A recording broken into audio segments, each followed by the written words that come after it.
Kendall. And we are Pulse Pulse in the City. And tonight we have Jeff Griffin, the founder of SAWFEST. And we also have Nick Braun, lead singer for Into the Depths. So we're going to start off with Jeff Griffin. How about give us a little bit of history of SAWFEST? What gave you the idea of SAWFEST? I just, you go to shows and stuff, and, when you see bands play, there's nothing really in between the bands and stuff, so figure why not throw some contests in there and, make it a more entertaining night than just watching some bands play and just drinking some beer. So now it's got more things going on. It's more or less like a festival instead of just a regular concert. Yeah. Commercial. Yeah. So to speak. Yeah. Yeah. Okay. Where did the drunken tricycle contest come from? I'm like a big fan of like 80s movies and stuff like that. When you're trying to think of like drinking games and stuff like that, and kind of popped in my head. Wrench and the Nerds. They always had all these games in the movie and stuff. I like the tricycle races. Cool. So they're like, man, we ought to do that. That's awesome.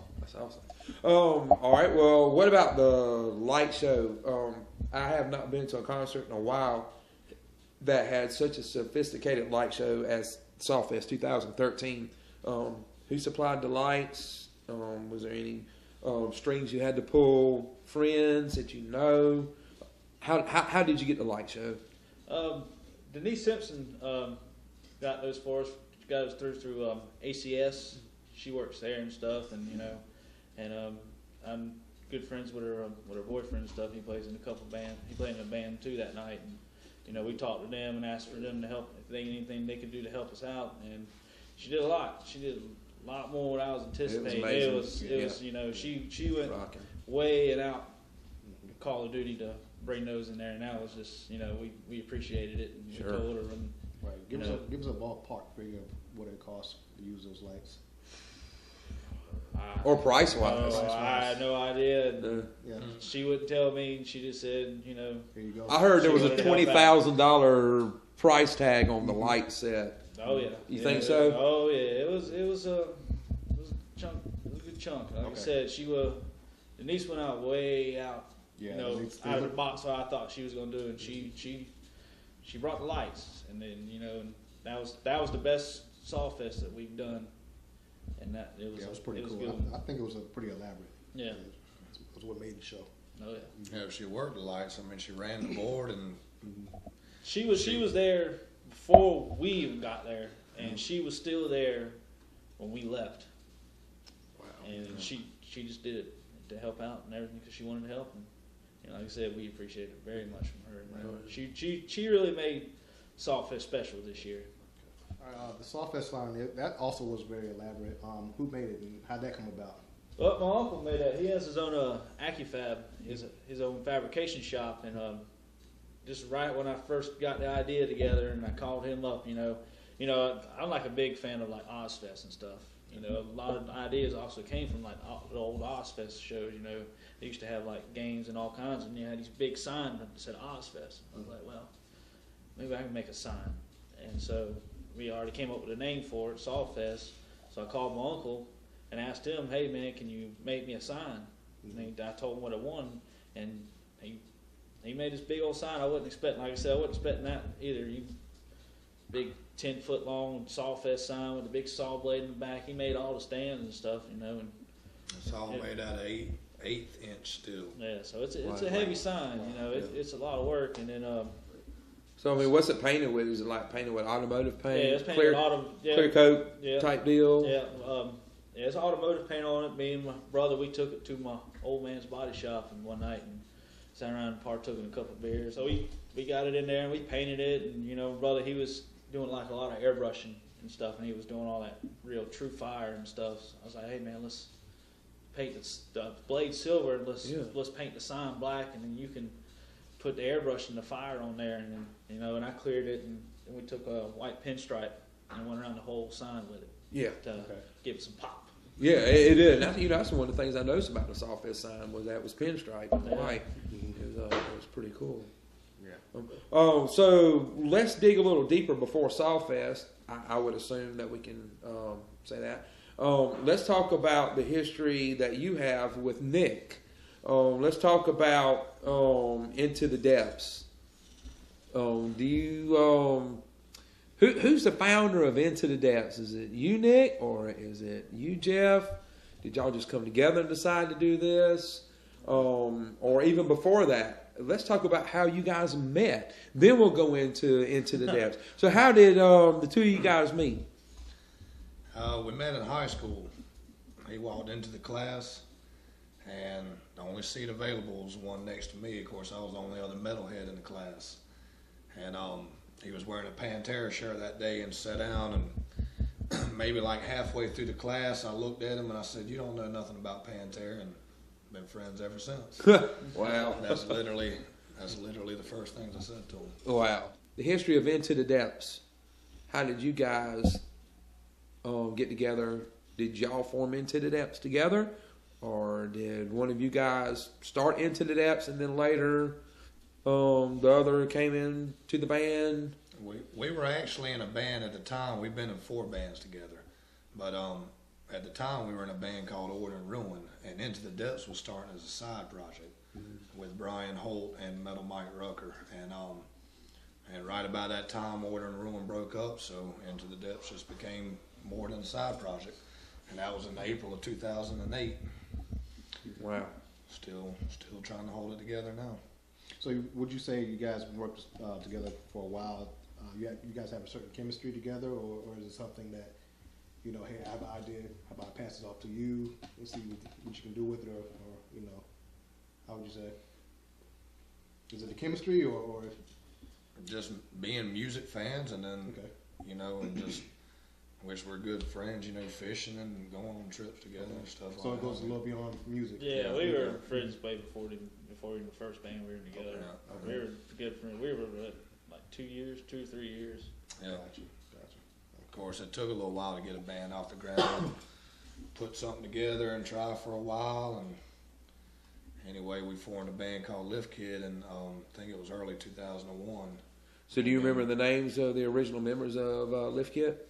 Yeah, it was me and Jeff. It was Forrest and my brother Mark on drums. So far as first show that you guys ever played together, do you remember? Your very first show? I don't remember it. You don't remember it? I Do you remember the first show that you guys ever played together? Oh yeah. I remember. Ooh, no. Yeah. It was at a club we miss a lot. The same guy that owns Ground Zero in Spartanburg and has that club's been around a long time. But anyhow, he had a club here called Uncle Doctor's, and I remember Uncle Knox. yep, and on Near Airport High School area? Yep. near the airport, yeah. Or near the airport, right yeah. down from Airport High School. But anyhow, on Wednesday night he just did like a, I don't want to call it an open mic, but basically that's how bands could, you know, they had to play that Wednesday night show before they started getting better shows. So our first show was on a Wednesday night, and there might have been 30 of our friends there, but that was it. But at least they were there. Yeah, that's right. But yeah, we had some great shows in Uncle Doctor's. I really do miss that place. But So what's some of y'all musical influences? What kind of inspired you to do music? Several, we can start first. It's like Pantera. Okay. You know, Ozzy Osbourne and stuff like, you know, it's everything. I like all kinds of rock and, you know, heavy metal and stuff. You know, Okay. 80s metal and stuff like that, 80s rock. Okay. You know, everything. Still, the bands coming out today. You know, I just, you know, I like a lot of them. A lot more heavy metal. Okay. What about you? Same thing. I mean, I've been listening to music as far back as I can remember. My father's a big fan of bands like Deep Purple and Zeppelin and Cream, and That makes me feel old. Thank you very much. of course, the vocals I do in Into the Depths is nothing like this. But the guy that originally made me want to be a vocalist of some sort was a guy named David Byron from a band called Uriah Heep, that he was in all from the late '60s through the '70s, and you know, of course, that style of vocal work is a done deal. But I just used to love to hear that guy sing. And somewhere around 84, 85, when I was in kindergarten, I got into Metallica. I was into music. When I came home from school, I listened to music, you know. And I mean, most of my friends weren't even into music then. So what music did you listen to then? Well, those bands, and then Metallica, and then Slayer. I mean, and matter of fact, in kindergarten, I wore my brother's Metallica Kill 'Em All shirt, and the teacher called my mom and said this, And what grade were you in? I was in kindergarten. Kindergarten. Wow. 1985. And it was a Kill 'Em All shirt with the devil on the front. And the teacher called my mom and thought I was going to be some troubled kid or something. Guess what I was listening to when I was 6 years old? Rolling Stones. Yeah, and I like the Stones too. Well, I know, but I'm a lot older. I was just saying that as a joke. I wasn't being. And I was a little hardcore then. Of course, when Poison and all came out, I actually listened to that stuff these days, but back then I wouldn't. And my older brother did because all the girls liked it, and I used to rag on them because with me it was Slayer and Testament and Metallica. Yeah. He's listening to Poison and stuff like that. So. But I do listen to those bands now. I listen to them more now than I ever did back then. I got back into that. You know, music always seems to come around, and a lot of young kids I've noticed are getting into bands like Poison and Quiet Riot and things like that. So. Oh, yeah. Well, what I want to do now is show a quick clip from SAWFEST 2013, and this is Into the Depths from SAWFEST 2013. Brooklyn, we are into the depths. This song is called Truth, Love, Nothing.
Pulsing the city. Soda City. Tonight we have another featured band of SAWFEST 2013, Shao Kahn. Shao Kahn. Yes. Shao Kahn. Probably the heaviest band on the ticket. On Earth. On Earth. Literally. Well, that's pretty in depth right there. Yeah. No offense. He's talking into the depths. We're talking about pound for pound. Yeah. The other members are way bigger than we are. We're the small guys. We're the only ones that can fit in camera. All right, Dito. So, how long have you known Claude? Early 2000s. I want to say around. Yeah, actually, it was 2000. I met him through. I'm from I started out in Spartanburg, and I was a big band whore. I was jumping around from band to band, and I developed a reputation of don't let that guy in your band because he's gonna quit after 2 weeks. I thought you were going to say you met him through a dating website, and I was going like, oh my gosh, no, we don't need this band on here. No, okay, my bad. I'm sorry. Actually, no, but anyways, that was funny.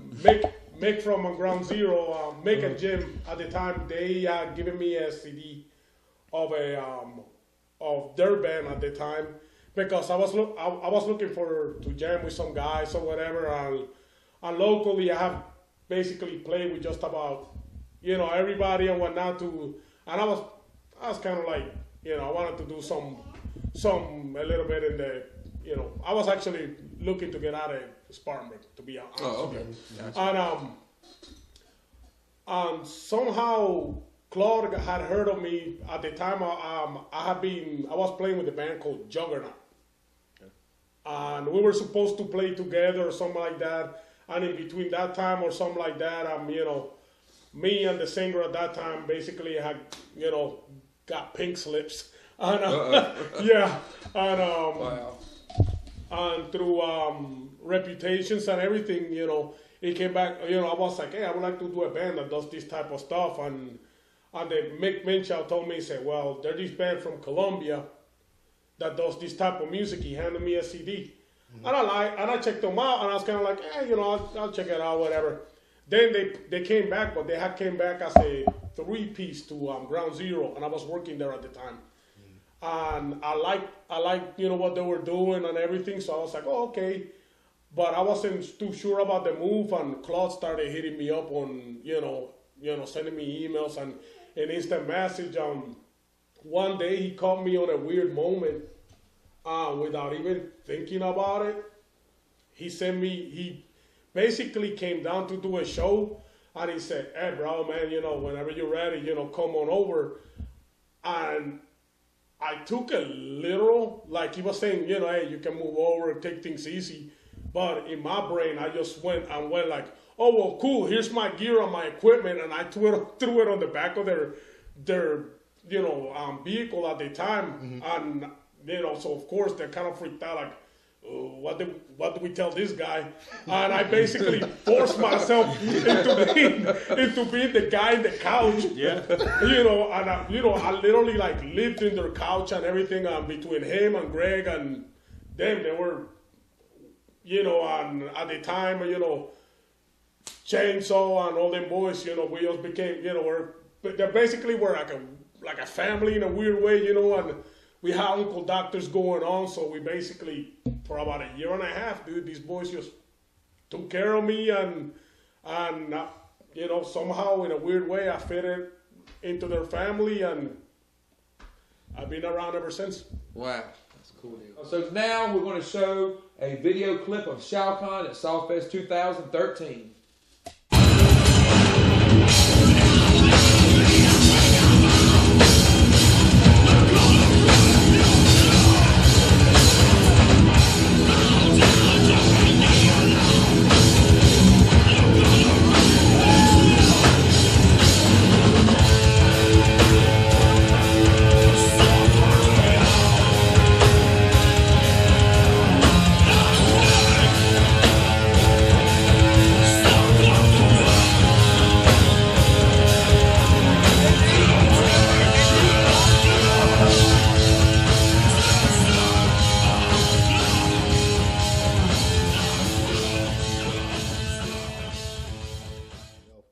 Before we part, one more time, where can the fans reach you at, or the friends, where can they reach you at, social media wise?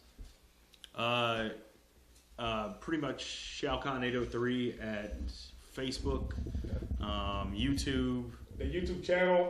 If you go search us because of our name, you know, you basically go put Shao Kahn 803 and Reverb Nation, Shao Kahn 803 as well. Yeah, basically anything 803 with Shao Kahn in front of it. And we'll do that. There you go. Yeah. Samurai-Riders, what's up? All right. Huh. Well, I'm Eric Tyndall, and this is Robert Steele. And this is Pulse in the City, and we're signing out. Good night.